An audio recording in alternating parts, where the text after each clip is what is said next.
So contemplate a bit the kinds of hindrances that sentient beings face to meeting the Dharma and to taking the monastic ordination, like we discussed yesterday.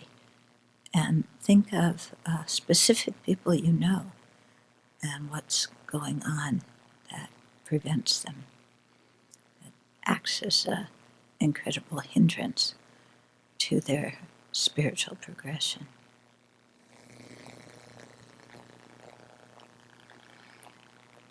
Then cultivate compassion for these sentient beings, and at the same time cultivate gratitude for your own opportunity.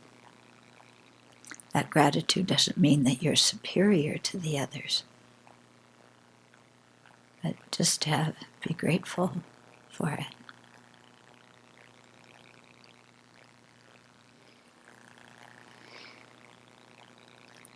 So with that gratitude for your own opportunity and compassion for all the sentient beings who have obstacles that are different than our obstacles, then let's generate bodhicitta and have a strong determination to be of benefit to all these beings.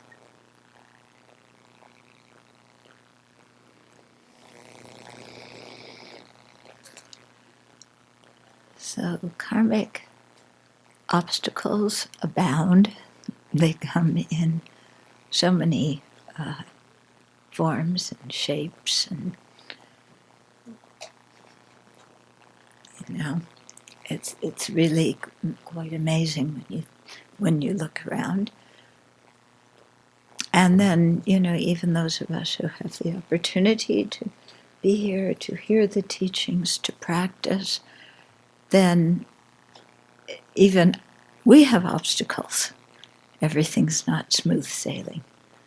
Yeah, so it's not like you ordain and all your obstacles are gone, or you make it to the Abbey or a Dharma, some monastery or whatever, and all your obstacles are gone. They're still there, and they come up in so many forms. Some people get very, very sick. Yeah. And then some people, in both Simke's BBC talk today was very good, how our mind creates obstacles for us, when we are operating. I loved your rules of the universe, especially about the excuses, yeah? And how we all come up with so many excuses for things.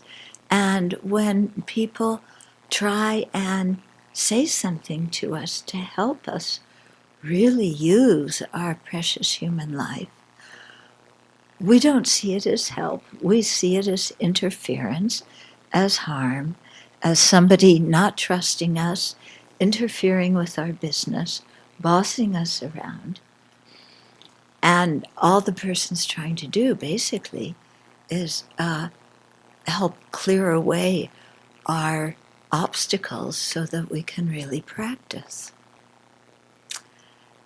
And it's amazing, the more you live and you watch what happens,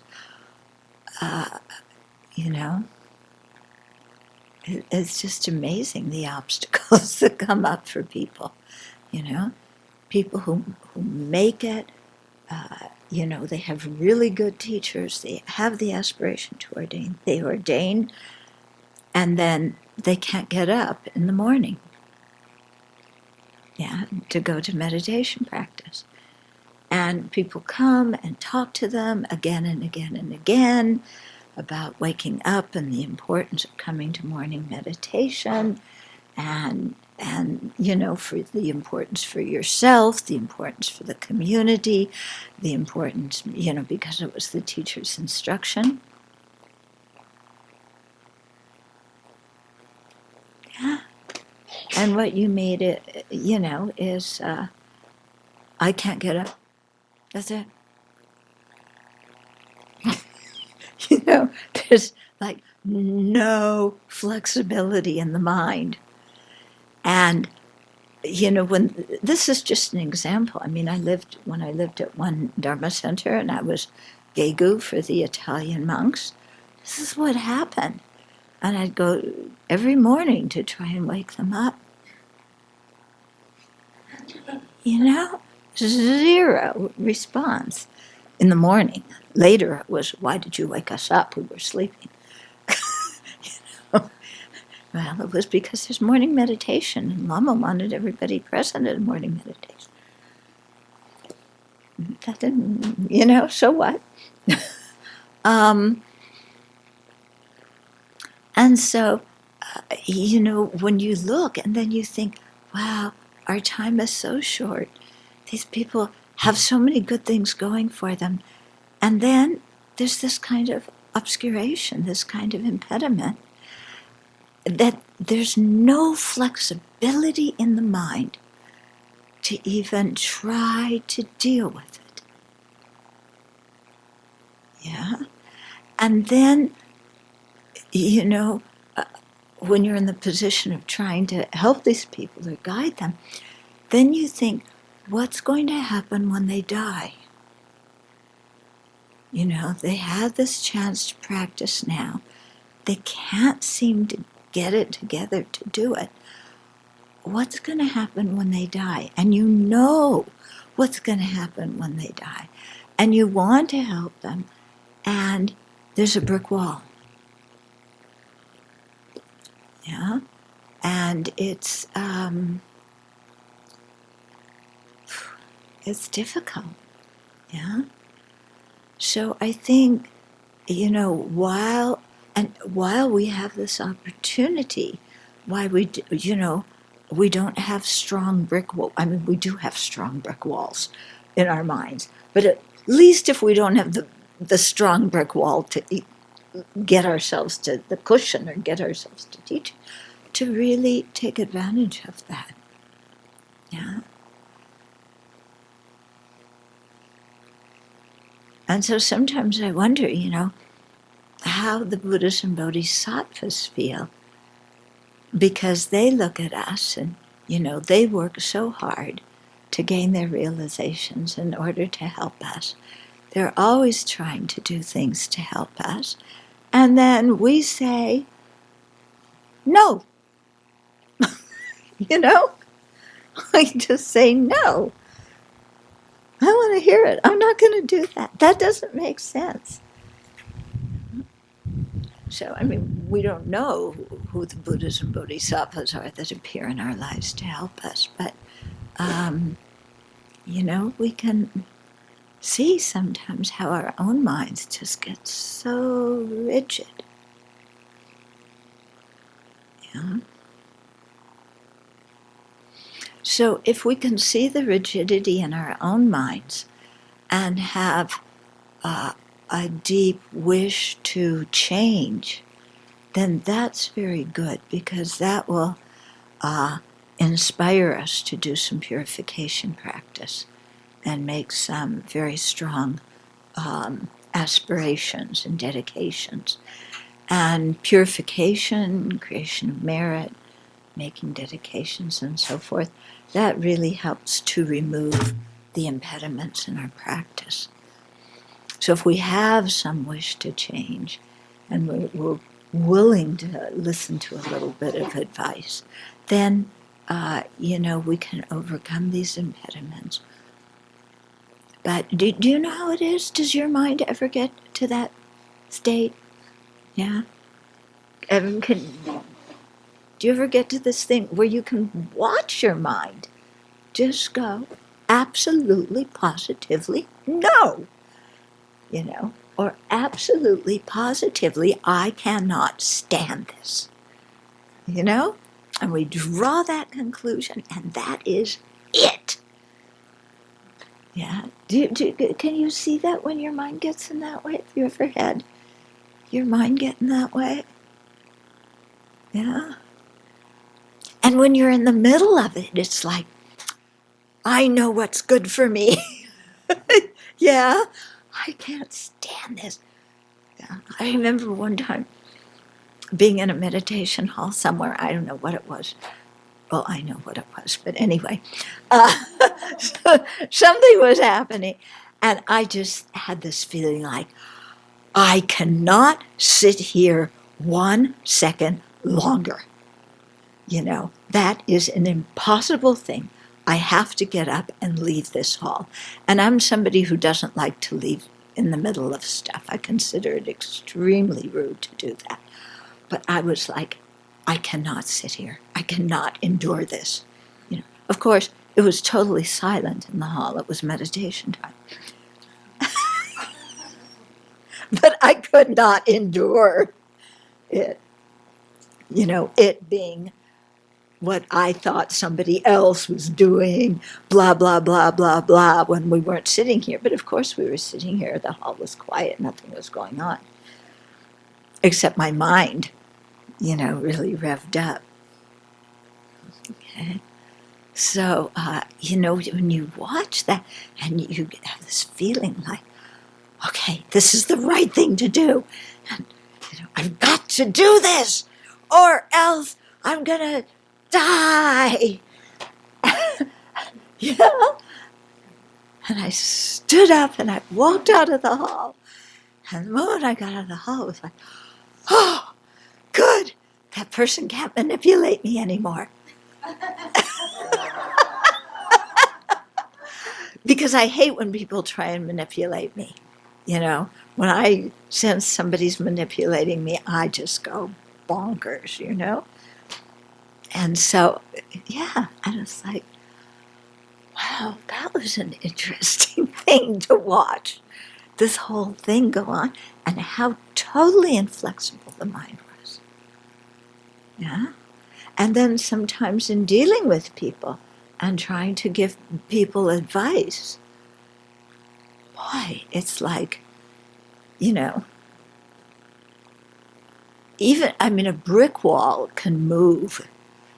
A concrete wall, forget it. And some people, their mind really is like a concrete wall. Totally, you cannot get through.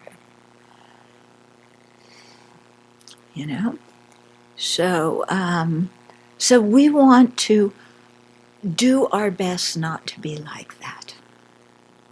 Yeah? To be able to listen to things, think about them, have our mind relaxed enough so that we don't feel like we need to defend ourselves against all these encroaching things on the outside that are trying to take over our life and our free will.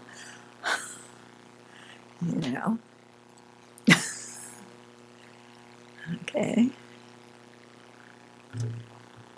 And does somebody have some stories they want to tell?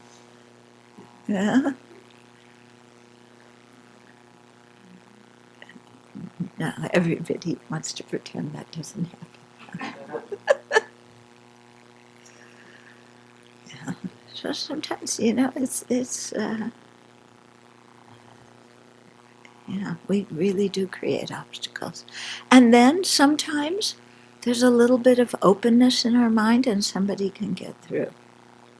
Okay? When I was still a baby nun, I had just been ordained not very long at all. And I heard that Lama Yeshe wanted me to be the Westerner who led the Kopan course, the 1-month Kopan course. And I'm going, I don't know anything, I can't do this. I cannot do this. And I went to Lama, and, I said, Lama, I'm not qualified to lead this course. I cannot do it. I don't know if I said I will not do it. I don't think I went that far, but I cannot do it. And, I'm not qualified. And I said, please excuse me. And my mind was set, totally set. And Lama opened his eyes really big and he looked at me and he said, you're selfish.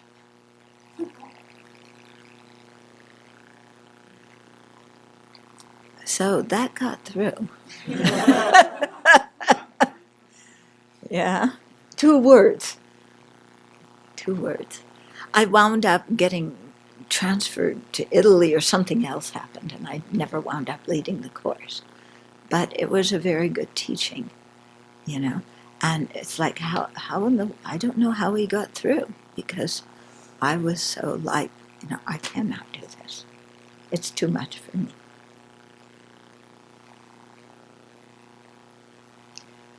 So I don't know, we try and make our minds as flexible as we can, and sometimes they are and sometimes they aren't.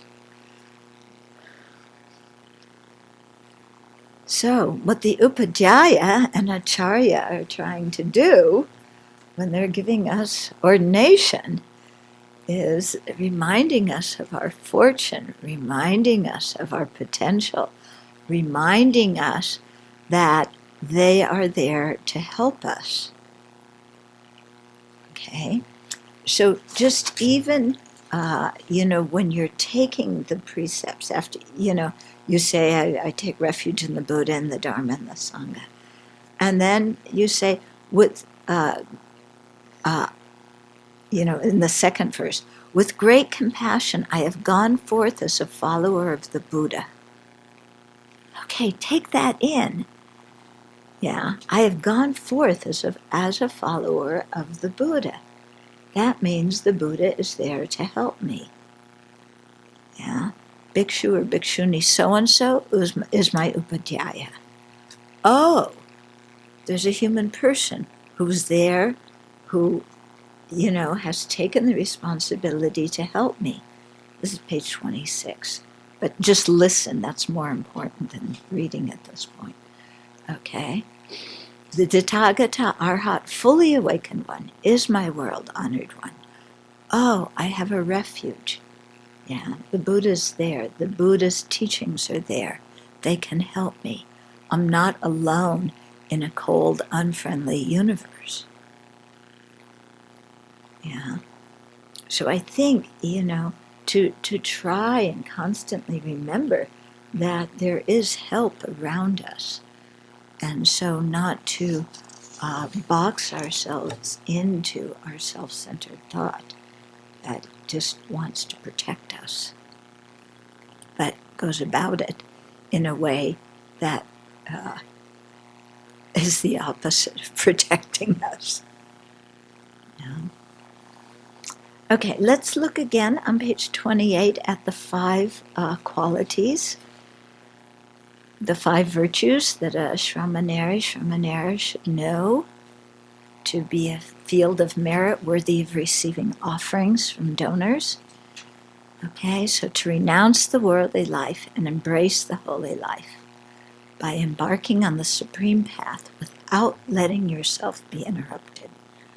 Okay, so to have very strong determination, to know where you're going, that you want to practice this path, and to know that to really practice the path well, you have to give up worldly life. Yeah. That giving up worldly life is not a tax you have to pay, an unwanted tax you have to pay. And giving up worldly life is not a suffering you have to endure. Giving up worldly life is what is going to lead you to freedom and happiness. Okay? And so to really remember that, and then when the 8 worldly concerns come, to say, oh, that's attachment to the worldly life, and that's going to cause me problems. Okay? And attachment will arise. Okay? When you're ordained, for sure attachment will arise, unless you've already become an arhat. Yeah? If you haven't become an arhat, be prepared. Because attachment, jealousy, anger, the whole 9 yards are going to come. Okay? So So just have that awareness. I'm not an arhat. Yeah, I'm not an eighth Bhumi Bodhisattva. These things are going to happen. Yeah. Okay. So what happens? You fall in love, or more accurately, you fall in attachment. Okay. Lots of people around. You see somebody who's really attractive. You think, I've given that up.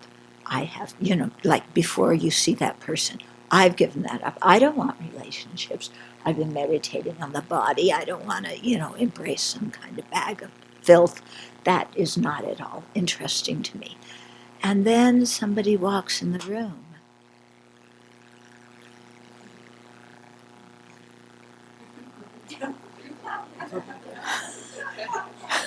Yeah?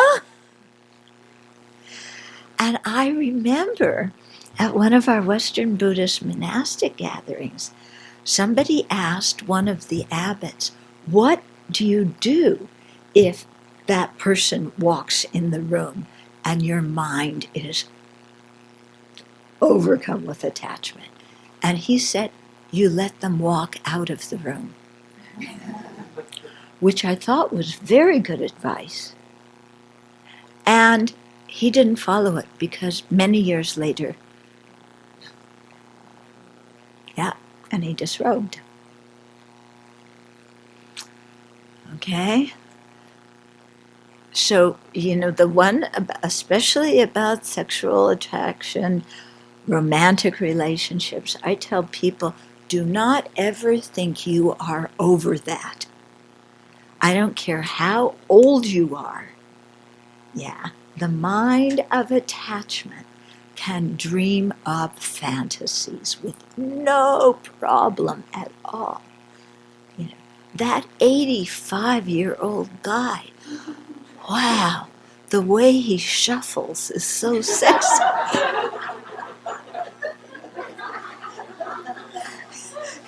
Yeah, but the mind is just totally, or there's somebody, because we all have the types that we find attractive. So you see somebody the first time, not my type. Yeah, they're not so attractive. I don't go for people that look like that. Then, so, no problem. There's nothing between us and it's going to happen. That guy over there is more good looking than this one, But then, you start talking to that one. I'm like, oh boy, he really knows the Dharma well. Yeah? He's such a good practitioner. I really admire him. So dedicated to the practice. Knows the Dharma so well. Gee, it'd be really nice to be closer to him.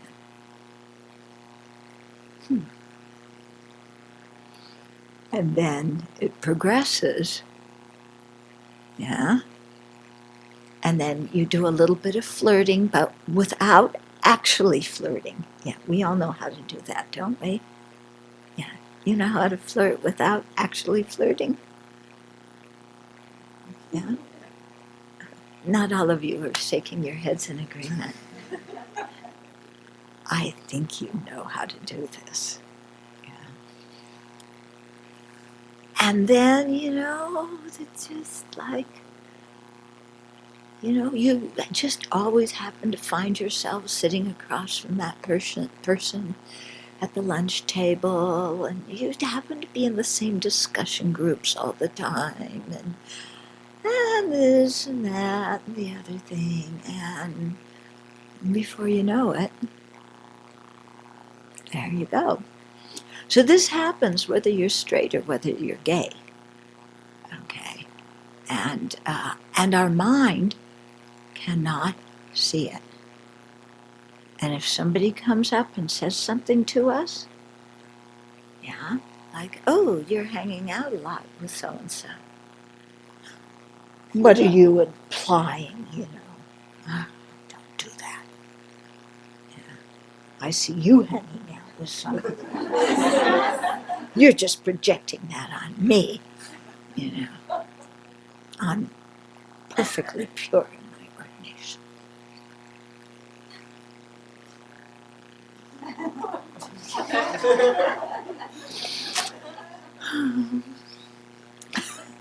Okay, and there you go. Okay, and this happens. And meanwhile, the mind is rationalizing. I am not attached. We have a deep Dharma connection. There's no attachment here. There is a deep Dharma connection. Yeah.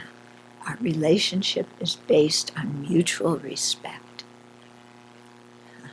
No attachment. Do you think that can't happen? Yeah? Do you think that's an impossible thing to happen? Let me tell you, it is not impossible. Yeah, it is not impossible.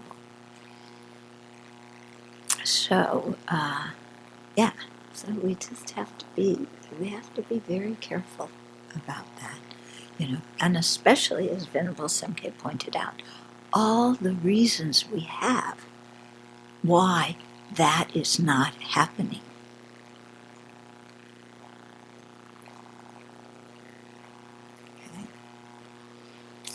Okay, so to really, be on the lookout for worldly attraction. Yeah. Also anger. Yeah, anger comes up too. I'm living in this place. These people are so dogmatic. You have to be at meditation at 5:30, and if you come in at 5:32, they mark you as absent.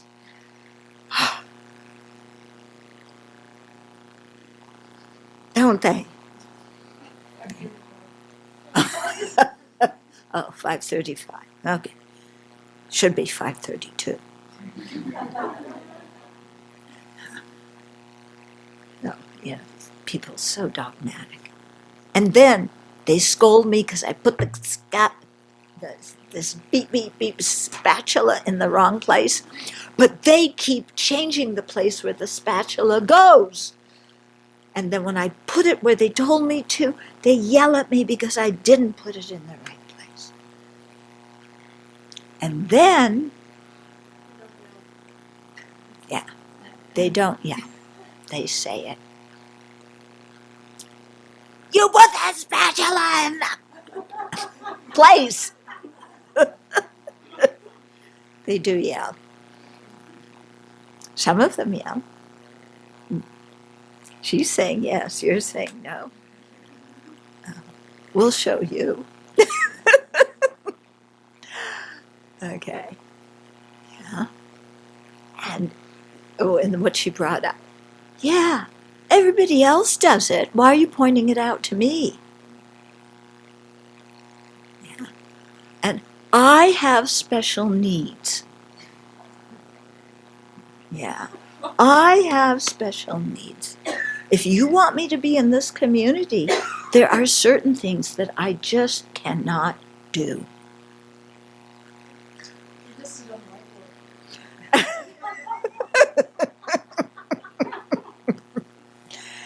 Yeah, and I cannot do them, and I will not do them. And the answer is no. So stop asking me to do stuff. Like, vacuum the floor again? I already vacuumed it 3 weeks ago, and now you want me to do it again. Yeah. Okay. I mean, we get angry over everything, don't we? Yeah. The schedule said this, and then you change the schedule at the last minute. Yeah, what else do you expect? Okay, so be aware. I mean, anger comes up. Yeah? And you're going to have to find a way to deal with it. Yeah? And the comparing jealous mind comes up. Huh. Oh, and it's so interesting. Yeah, it's like those people always get to go out and give talks when people request us. to go and give talks. They never asked me to go out and give the talk. Why not? I'm qualified to do it, says one person. And another person says, why are they asking me to go out and give a talk? I don't want to. Yeah. So the same thing. And one person's upset because they're being asked to go. And another person's upset because they're not being asked to go.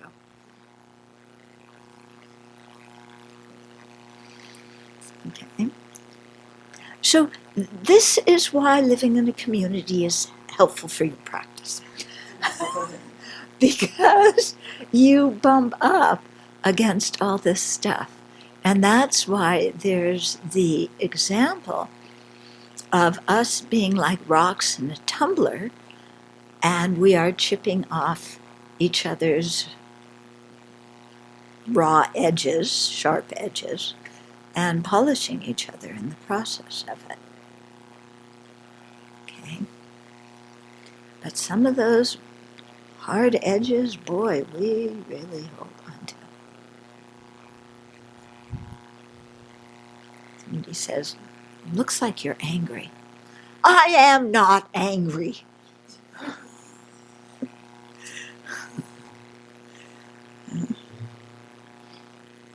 Okay. Then the second one, give up attachment to the body by wearing Dharma robes and do not beautify the body. So like I said yesterday, that's the first thing you do to start ridding yourself of attachment to the body. Yeah. Second thing you do is you get up for morning meditation. Yeah. Third thing you do is you go to morning meditation and you stay there. Yeah.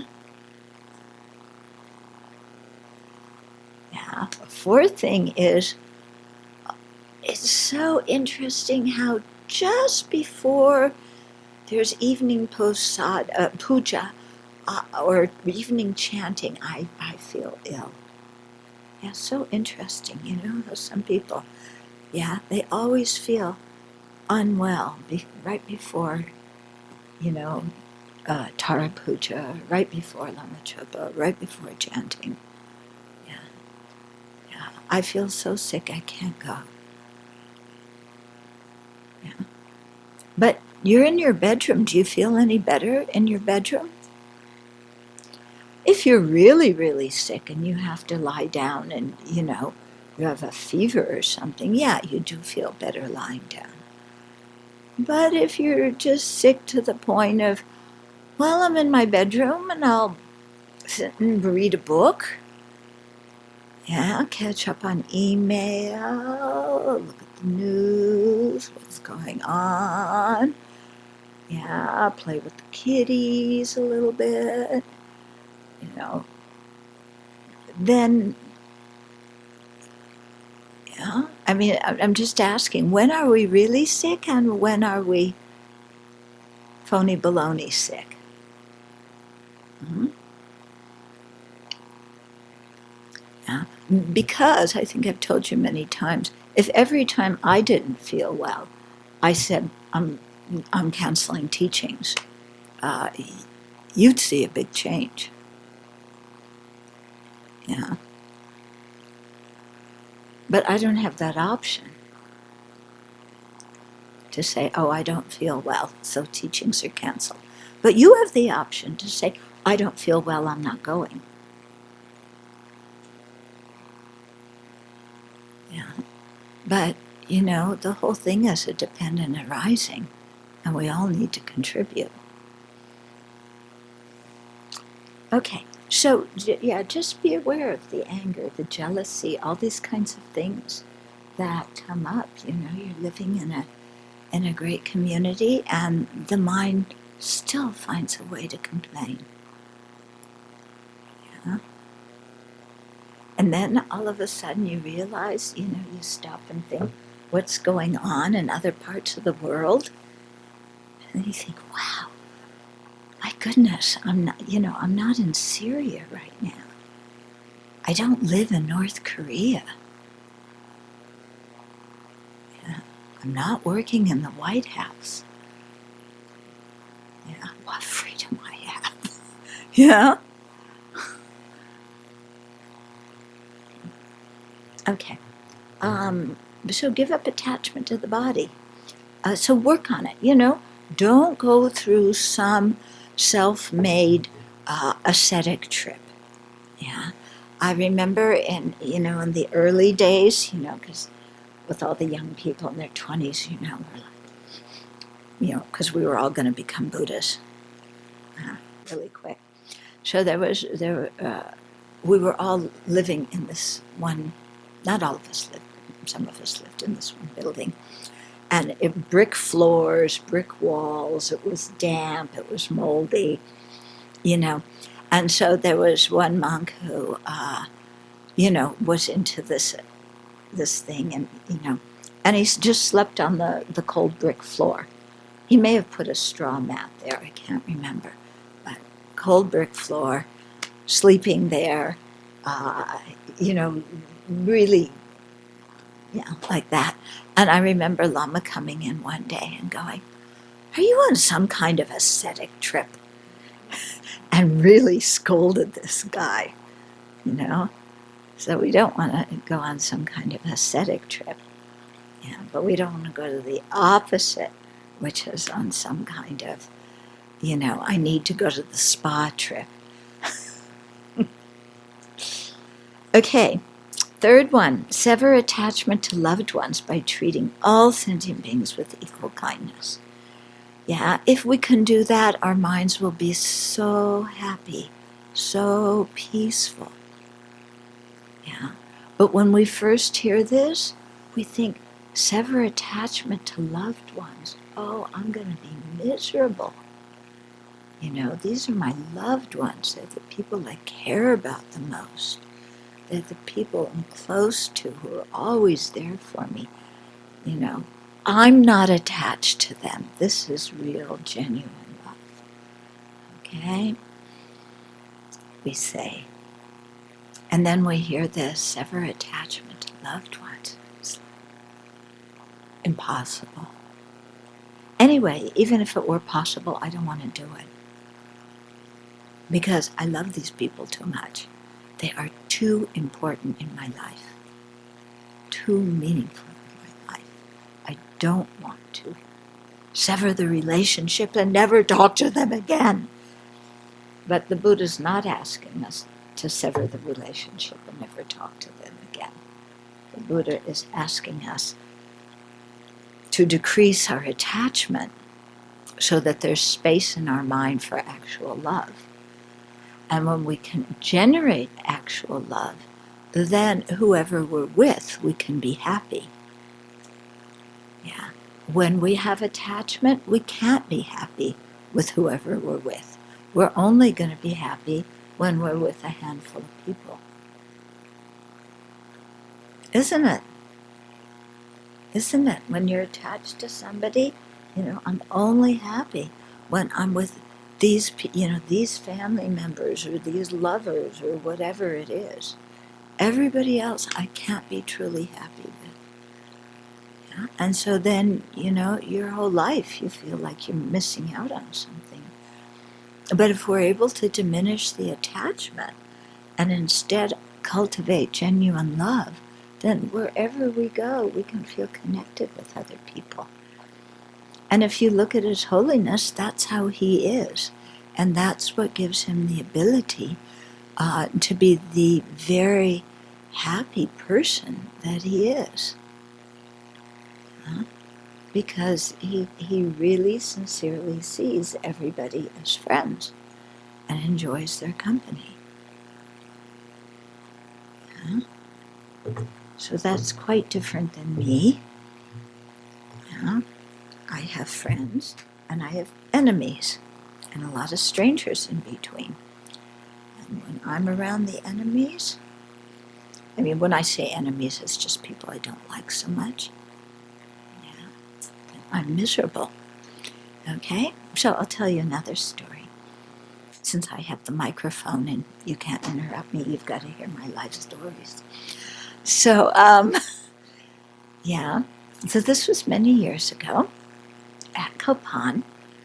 there were some Chinese nuns who I had met when I was in Taiwan, and they had come to His Holiness Dalai Lama's teachings, and then we had gone to Kapan afterwards, and Rinpoche had invited us to have lunch. So we went up, the two Chinese nuns. I was able to go because they were my friends. Otherwise, I'm sure I wouldn't have been able to go. And we went up to have lunch with Rinpoche in this little room that was, on the top of the meditation hall at Kapan in those days. So we just sat down, and Rinpoche just started to talk to them. And I thought, this is going to be so wonderful because, it's really a meeting of people in different traditions. And these Chinese nuns get to meet my teacher. And, this is really going to be a wonderful thing. So they just started talking. And who walks in? Okay. Not Sam, but what shall we call him? Theodore. So Theodore walks in. Okay. It could have been Sam. Yeah. Sam and Theodore had a lot going in common. So Theodore walks in. Can I call him Ted for short? Ted walks in. And there happened to be a meeting, an international meeting of the CBMT, for Rinpoche's organization. That was going on in a different part of the monastery. And he was at the meeting. And he walks in to our lunch. And he starts talking to Rinpoche. And he says, Rinpoche, I've been going to this, trying to work in this organization for years. I've done so much. I've helped you. I helped establish the center. I did this and I did that. And now these people in that meeting are criticizing me. And it is so unfair. And I'm sitting there going, because I knew him quite well, I know why they're criticizing you. And he goes on and complains and, interrupting this lunch.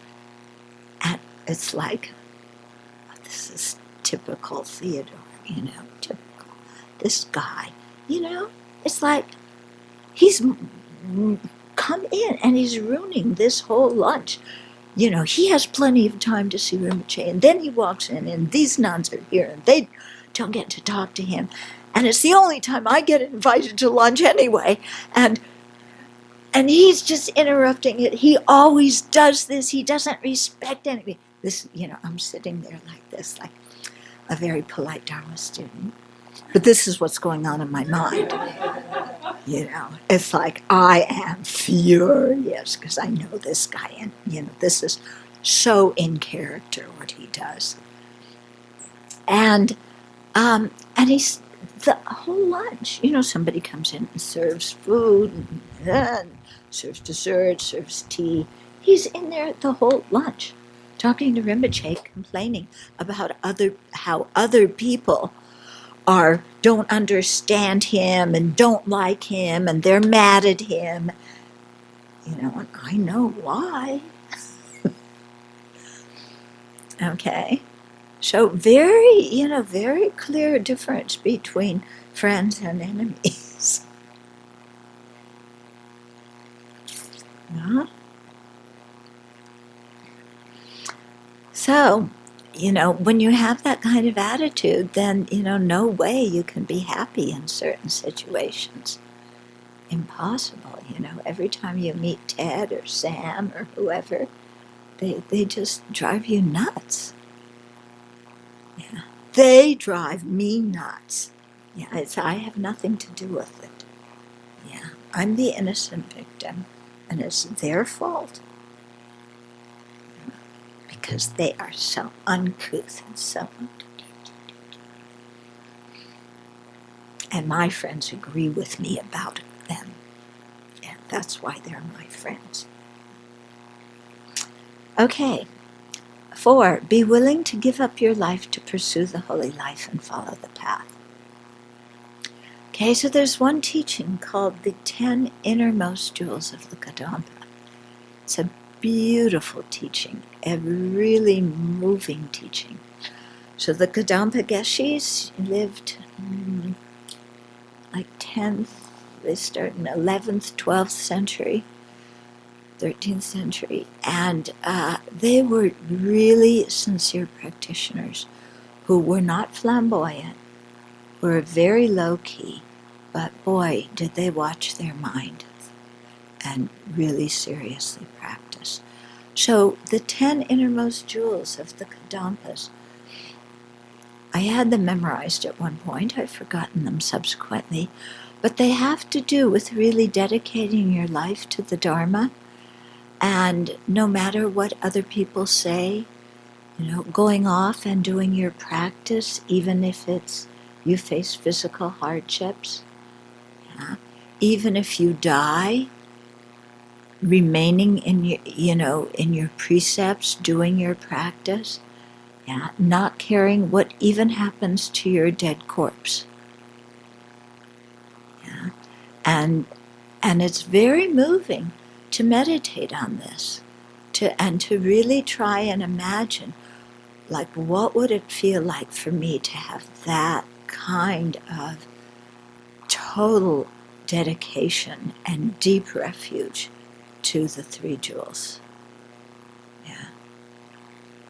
Where if I died meditating somewhere and no one found out, and the animals ate my body, I'd be totally at peace. Mm-hmm. So just even, thinking along these lines. Yeah, willing to give up your life and pursue the holy life and follow the path. Just even imagining that helps to make the mind strong and helps to overcome all the kind of nonsense things I've just been talking about that we get involved in. Oh, okay. Yeah? Okay, somebody. The middle length Lam Rim. Okay, easy path. Okay. Number one is our innermost outlook on life be willing to accept the Dharma with trust. As our innermost attitude towards the Dharma be willing to accept with total trust, even becoming a beggar. As our innermost attitude to becoming a beggar be willing to accept with total trust, even having to die. If we are afraid of dying for the Dharma, remember we have never died for the Dharma. As our innermost attitude towards death to accept in total trust, be willing to die friendless and alone in an empty cave. Number 5, to go ahead without consideration of what others think and to abandon the influence of friends and relatives who discourage us from practice. Number 6, to keep the constant company of the wisdom of our commitments. To treasure those and our precepts in our life and commit to keeping them. Number 7, carry on continuously without becoming consumed with worldly concerns. Number 8, willing to be expelled from the ranks of normal people because we don't share their limited attitudes. Be willing to be ranked among the rank of dogs, pour food, take on hardships. Be completely involved in attaining the divine rank of a Buddha. Number 10. So you take those and you read them one at a time, slowly, and you really sit and ponder that. And, just even in your own mind, imagine having that kind of attitude.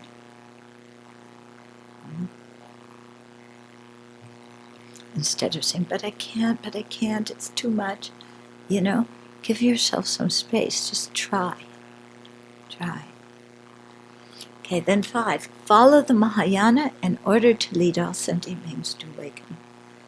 So don't, start out with the Mahayana and then go, this is too hard. There's too many sentient beings to lead to awakening. Anyway, I can't stand half of them. Yeah. And I don't want it. I don't care if they get awakened or not. They're just bothering me. Yeah. And I don't want to work for 3 countless great eons. I want to get my own liberation, stay in that peace, and, forget this screwed up world. Yeah. Don't let your mind go there. And this is another thing that really surprises me. Really surprises me. I've known many people who have started out with Mahayana traditions, and then they decide to ordain in the Theravada. And it's always perplexed me. I think it's,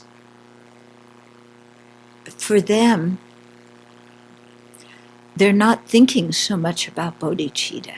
I mean, to me, it would be like saying bodhicitta is not an important part of my practice, which, there's no way I could do that. But I think for people who do that, the feeling is, I really like the Theravada way of doing things, the very strict way of keeping the precepts. There's a certain purity. I don't eat after lunch. I don't at all touch money. I really like that very clean, clear way of keeping the precepts.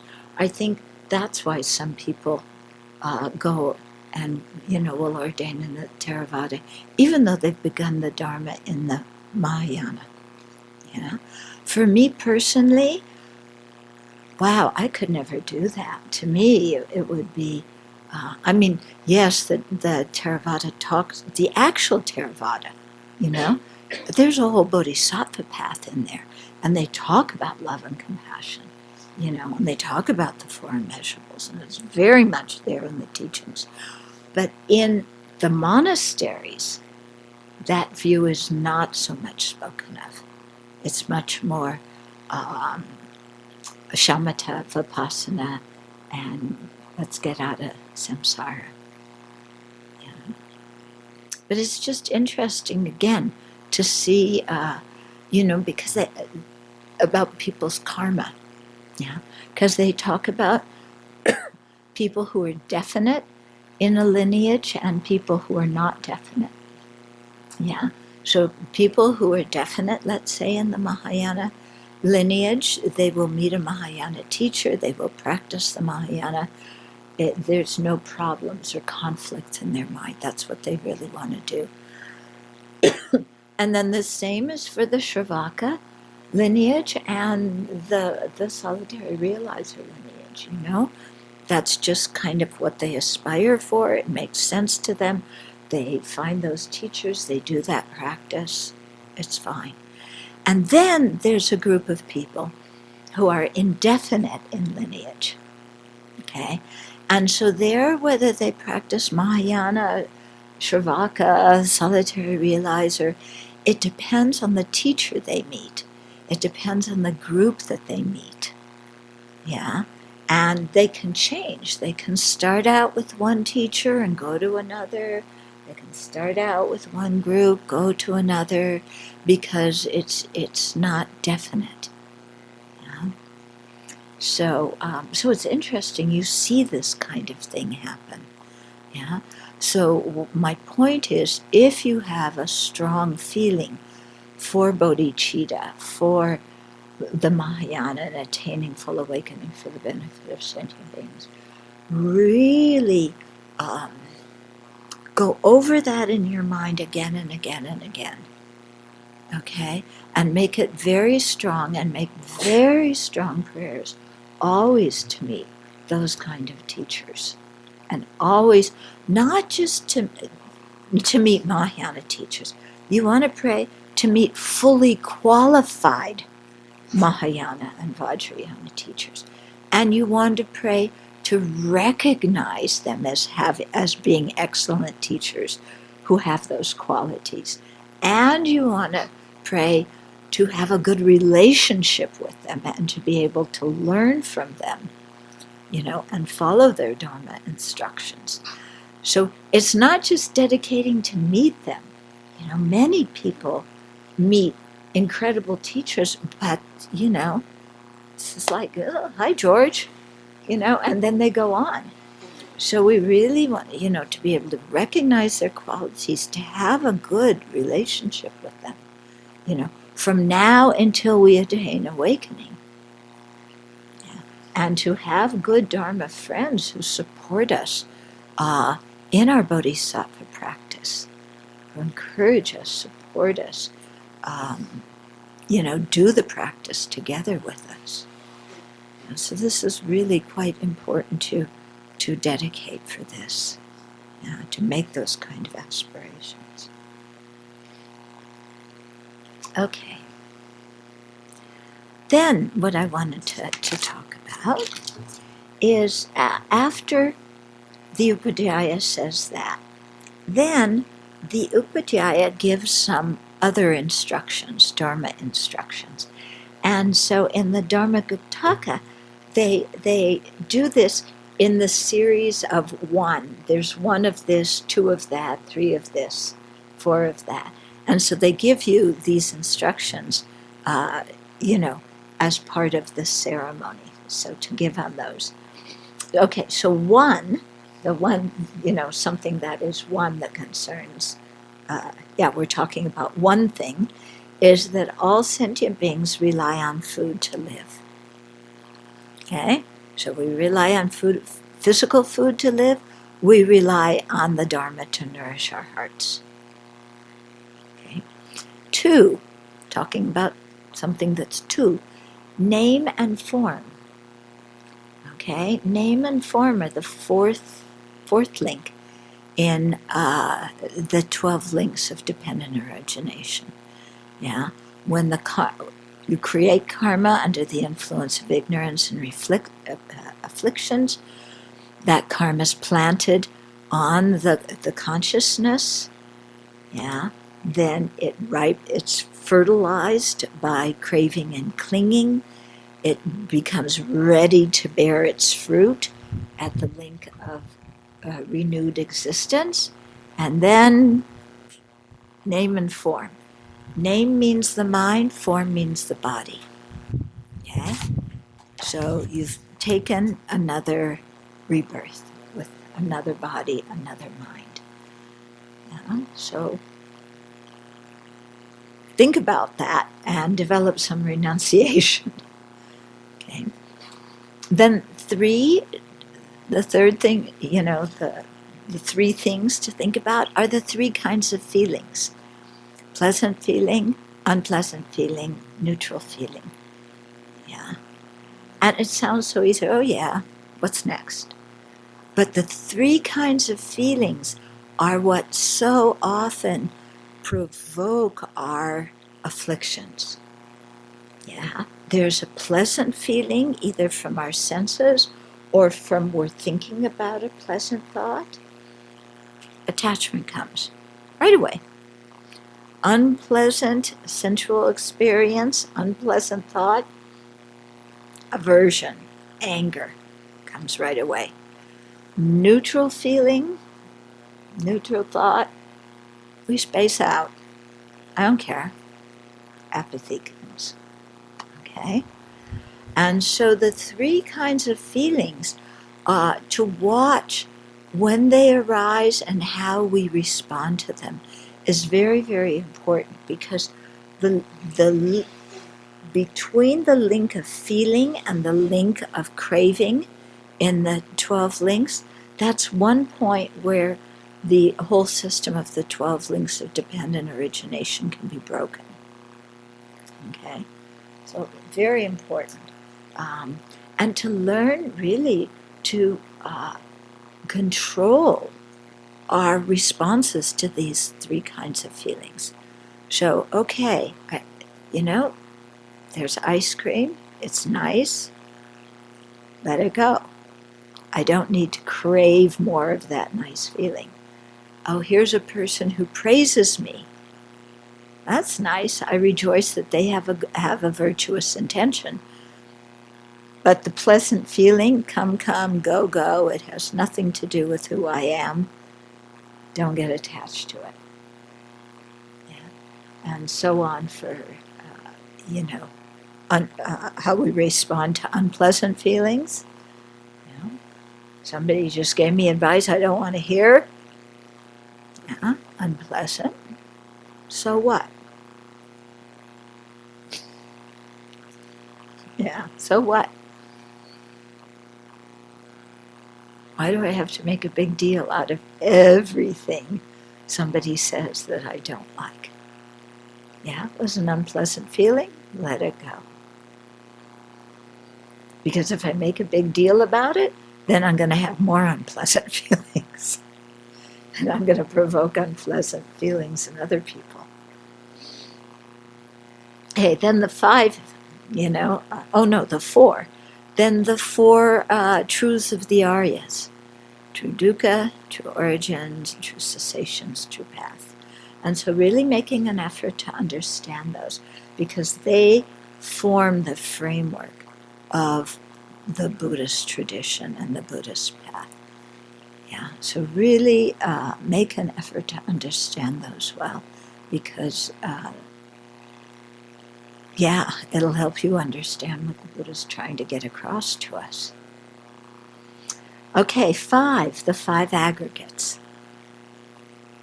Yeah, the 5 aggregates that we take up from one rebirth to the next. So body, feelings, discriminations, miscellaneous factors, and consciousness. Okay. Actually, the last 4 are all types of mind. The first one is physical form, but, unless we're born in the formless realms, every rebirth we take up these 5. Why? Because we created the cause, and because at the time of death of our previous life, there was craving and clinging, wanting another rebirth. So we got what we wanted. And here we are with this kind of body that gets old and sick and dies. Yeah? And this kind of mind that is so easily offended and so touchy.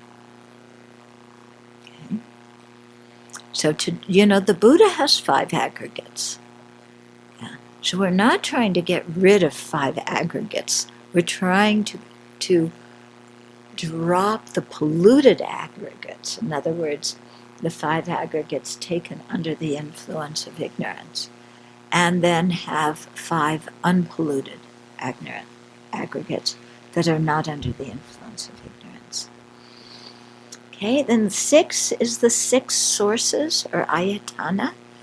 Okay, so we have the 6 senses that we talk about, visual, auditory, olfactory, gustatory, tactile, and mental.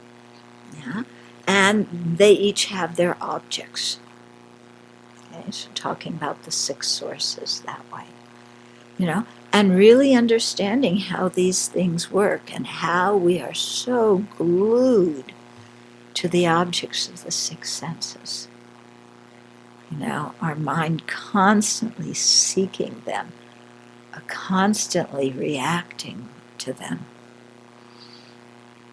Okay. Then the 7 are the 7 awakening factors. So the 7 awakening factors are one set in the 37 harmonies with awakening.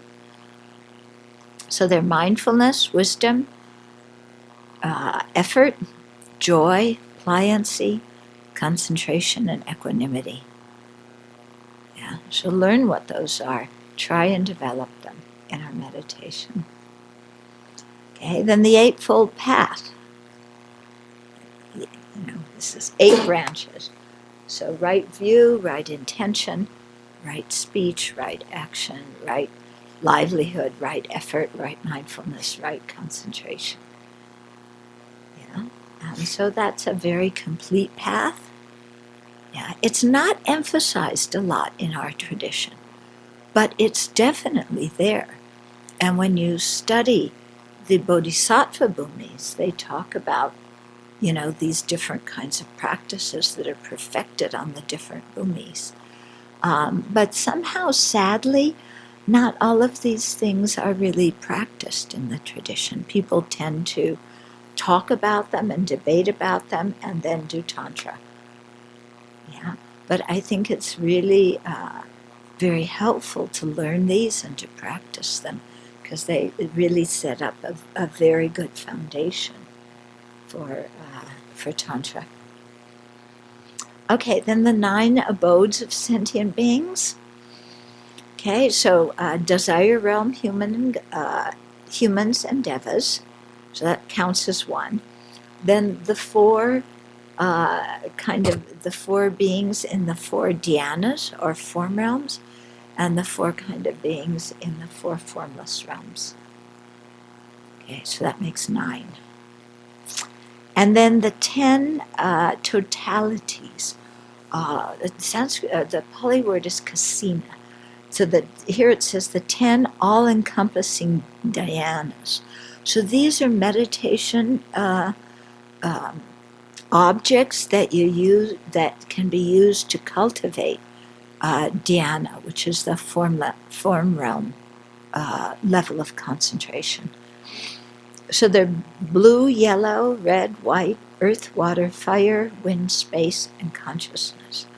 So read volume 4. It talks all about these and how the meditation is done. Yeah, because we don't focus so much on these in our tradition, but again, they're right there. They're definitely in the tradition. Okay, so that's the 10 that they give. Then there's some other instructions that I usually give based on what my teachers have said. But right now, let's pause and we can do some Q&A.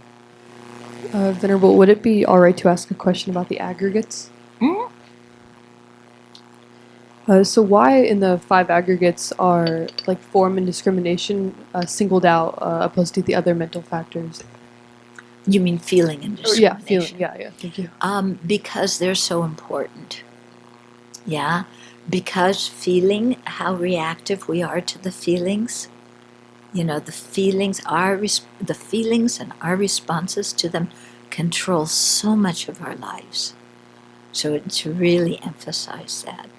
And then with discriminations, again, our discriminations, this is this, that is that, I like this, I don't like that. Okay? So that also is so strong in our lives. Going back to the very beginning, you were talking about trying to, like when your mind gets so stuck in thinking, I'm right, I'm stubborn, this is the right view. How do you tease apart the clear mind view of getting out of the ego? Can you talk more on that? Yeah. I think, first of all, is just to be able to notice when our mind is in that state, and instead of saying, that mind is right and it's telling me what I have to do, to say, I've had experience with that stubborn mind before. Yeah, I don't trust it. Yeah, so it can say it's stuff, that's fine. But I'm going to look at what it's saying and really investigate if what that stubborn mind is saying actually makes sense. And I'm also going to look at what lies behind that stubborn mind. What am I afraid of? What do I think is going on that my mind has become so concrete against something or for something? Yeah. So recognizing that stubborn state for what it is, instead of thinking it's a wisdom mind. And then really investigating, what's behind this? Like that thing, when I gave the example of, I've got to get up and get off my cushion and get out of this room. And then investigating it later, it's like, because my mind had gotten itself into this state of this other person who's in the room can be, doing meditation. I don't, actually, you know what? They may not have even been in the room. I can't even remember. But somehow my mind had gotten stuck on this thing of this person is manipulating me. And I don't know if he's doing it consciously or not consciously. It doesn't matter, but I am not going to be manipulated. Absolutely not. and to look at like, wow, okay, why do I have such fear of manipulation? Why am I so afraid of being manipulated? You know? And then I had to look, well, because I'll get led down a wrong path into some trouble. But then if I have a clear mind and I go slowly and I think about things quite well and don't let somebody pressure me, then I'm not going to be manipulated. In other words, there's something that I can do to not find myself in that situation.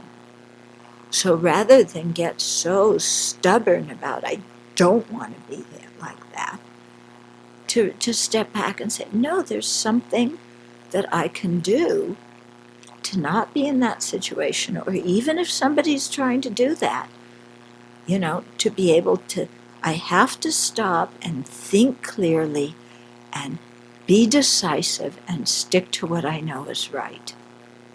And if I do that, then I don't need to get so tight. Yeah?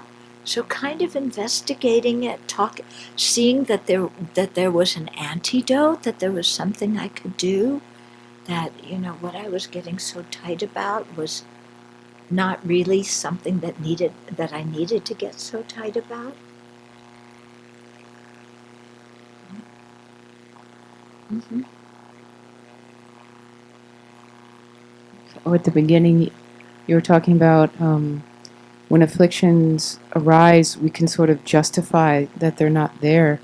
And I imagine maybe the longer that we practice or we stay ordained, the more we're like, I'm above that, I'm above that. So how can we know when we're fooling ourselves? Are there any tricks To never think I'm above that. That's the poison. When you say, I'm above that, I've conquered that, that affliction is never going to get me again. As soon as you say that to yourself, you are putting yourself in the lion's mouth. Yeah? So I think the best way to never not get in that position is to never think that thought. Or if you think it, to stop and say, oh, but look at all the other people who have thought like that and been in that situation, and look what's happened to them. This is arrogance on my part, to think that I've conquered that and that affliction is not going to disturb me. That's total arrogance on my part. And until I reach path of seeing, I cannot just shine things on and say that's never going to disturb me. I'll never fall for that. Yeah? Because as soon as you think about it, that 85-year-old, wrinkled, smelly old man, like all of a sudden, the mind makes up who knows what. I've got a question which may have been addressed the week before, so let me know if it has, but it's about the precept body, which you talked about just a few days ago.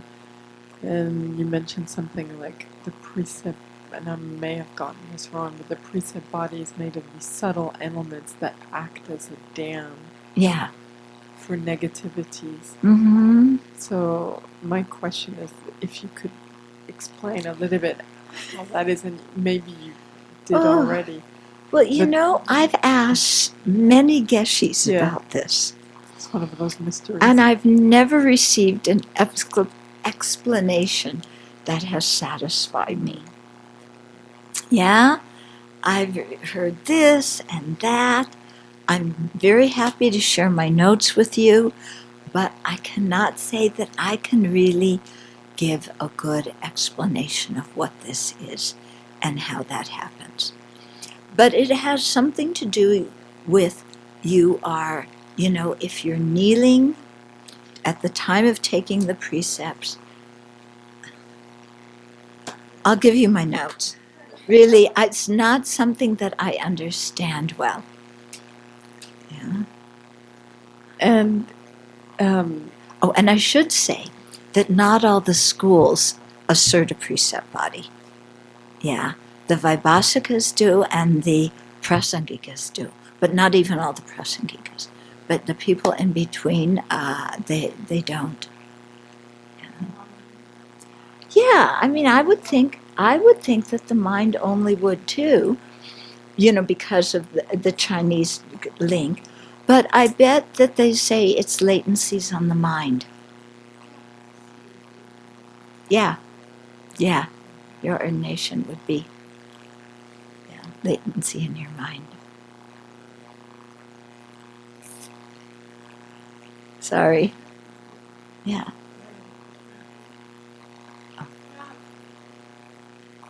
Yeah, I did.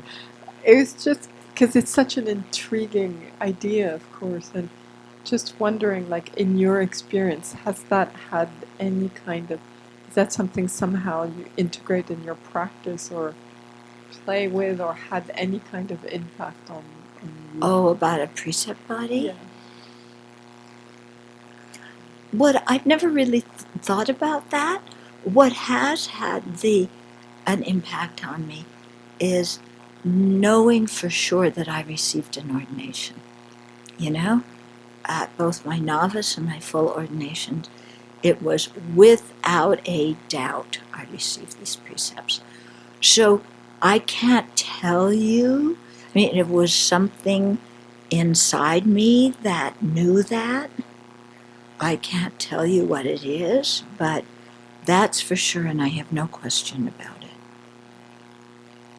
Yeah. So, I did that visualization, and that visualization is quite powerful. The light coming from the Buddha and filling your body and mind, and you think, now I've received the precept. So I did that, and it really, it definitely had the effect of, yes, I received these precepts. But do I feel a subtle, body floating around in there somewhere? Some subtle, imperceptible form? No. But maybe there is one. Many years ago, Geshe Pelge told us a story that has just stuck with me about his classmate's father who was a Geshe. Mm-hmm. So the father was a Geshe. Mm-hmm. He was very well connected with the former Karmapa. And at the age of 70, met a woman, fell in love with her, and had this child who was Geshe Pelge's classmate. So there is no age limit. And the woman was probably 35 years younger than he, probably, right? Childbearing age. But 70 years old. So we are never immune. Never. Yeah. When you talked about the people that can't get up in the morning and the others that are going in ascetic trip, are there two kinds of people, apart the ones that put cups up and the ones that put cups down? For example, people that tend to maybe not do enough and others that tend to do too much. And what It do seems we do? like it, people have different dispositions and interests, and we tend to be very extreme beings. Yeah, and finding the middle way in anything we do is quite a project. Yeah, I mean, I think that part of a good chunk of my Dharma practice is just learning to be a balanced human being. Yeah, just learn to be balanced, to not be, extreme on that side, extreme on this side, crazy in the middle, So,